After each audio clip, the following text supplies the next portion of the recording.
زموږ ډېره زیاته غریبي ده او زما پلار ناجوړه دی، کار نشي کولی. موږ وایو چې زموږ خپل کور وشي. څو خویندې؟ 15.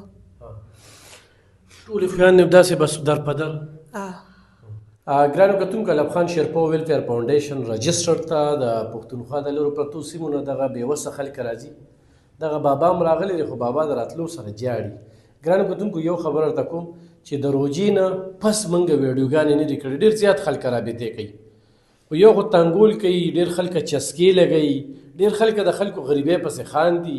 لکه دا بابا سره د پیغلې لوره کوروالا چې د کیمرې ته راغلي، دا د مجبورۍ نه راغلي، د مستۍ نه راغلي.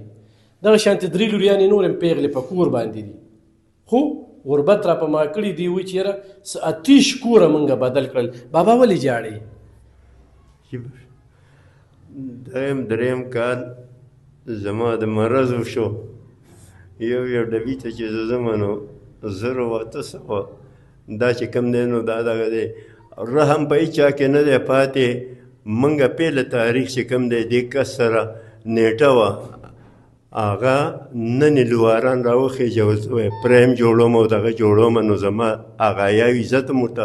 غریبي دا دی چې بس زه په دې عمر باندې یم، یو کس مې د رزق د ګټلو ذریعه وسره وسیله نشته ده. یو زوی مې واده وکړلو، هغه د ښځې شو. دویم کال د دویم زوی مې واده وکړلو، هغه د ښځې شو. نو دغه 3 4 5 لوریانې او دغه بوډا بوډۍ تاسو ته ولاړ دي، هغه الله په سر ولاړ دی، حاضر ناظر دی. بس زه خو د کار نه یم، د مزدورۍ نه یم. کور پردی دی؟ کور پردی دی، د کرایه ما تاسو ته څه ووایي چې 25 26 کور زما دا دی. نن هم راپسې بچوکی راغېشتي، تاریخ مې پیله نیټه او د راپسې نن لواران راوړی. بس الله کور کولاو که موږ بره چت کې خېجو، دغه کو شیشو سیسټم جوړو. اوس به بیا چېرته کډوړی؟ اوس به بس کوشش کوو کوشش کوو، نو به الله ته چې څه منظوري بس هغه ځای کې به ګرځو. په د ختلو د کوزېدو هغه ګاډی چې لوډ کوو کډه چېرته وړو او بیا یې کوزو، هغه به هم زه مزدور نیسم. زه په خپله د ټکم نه یم. ما خو تاسو ته کاغذونه راوړي دي، کاغذونه راوړي د ډاکټر خلیل الرحمن نه والي د دویم کال دې نن ټیمه پورې علاج کې. بچي څو خویندې تاسو؟ 15. 15. تا سبق ویلی دي؟ نه، خراب روان دی. زما پلار کار نشي کولی، پلار مې ډېر ناجوړه دی، پالج وهلی دی. موږ وایو چې زموږ خپل کور وي. در په در ګرځئ؟ څه به وایې مور ته؟ چې زما دغه بوډا خاوند دی، پالج وهلی دی، 2 زامن مې ودونه کړو، د ښځو شو. اوس زما اصلي مقصد د خپل کور دی. د خپل کور وس مې نشته، بس پیغلو لوریانو سره ګرځم.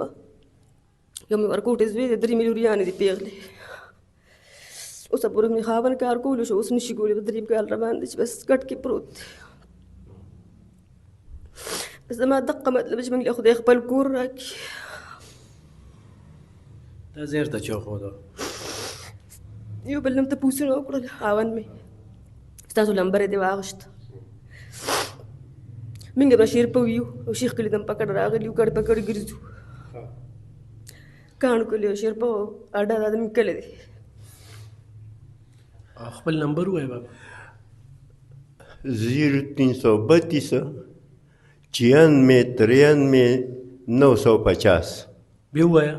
0332 96 950. نه راځي بس هم نشته جهیز. ډېر مجبوره یم، دې خبره د غاړه کې ښوده. ډېر زیات مجبوره یو. کیمرې ته